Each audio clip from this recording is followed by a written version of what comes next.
అంటే నిన్నేమో మీకు మహేష్ కుమార్ గౌడ్ గారు మాట్లాడారు, 14 సార్లు బీఫామ్ ఇచ్చాము జీవన్ రెడ్డి గారికి, అయినా కూడా ఆయన పార్టీ మారారు, పార్టీలో ఆయనకు సముచిత స్థానం కల్పించాము ఆయన చెప్పి నిన్న ఆయన మాట్లాడడం జరిగింది. అంటే బీఫామ్లు ఇవ్వడం అంటే సమర్థులకు ఇస్తారా, ఇప్పుడు సమర్థత లేని వాళ్ళకి ఇస్తారా? ఇప్పుడు ఎన్నికల్లో పోటీ చేసే అవకాశం ఎవరికి కల్పిస్తారండి? నేను 6 పర్యాయాలు ఎమ్మెల్యే గెలవడం జరిగింది. ఒక పర్యాయం 96 ఏదైతుందో ఉమ్మడి ఆంధ్రప్రదేశ్ రాష్ట్రంలో కాంగ్రెస్ పార్టీ కేవలం 26 స్థానాలు అవుట్ ఆఫ్ 294 కలిగి ఉన్నప్పుడు ఏదైతుందో ఐ వన్ విత్ 54,000 మెజారిటీ.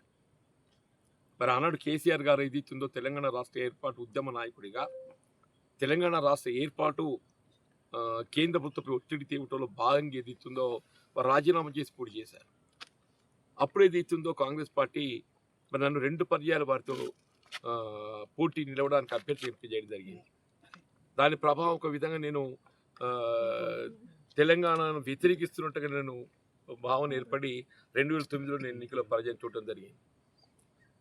నాకు 14 పర్యాయాలు బీఫామ్ ఇచ్చిండ్రు. Definitely I feel proud of it. ఏ అభ్యర్థిని కానీ ఎన్నికలు పోటీ చేసే అవకాశం కల్పించడము వారి సమర్థతను బట్టి ఉంటుంది.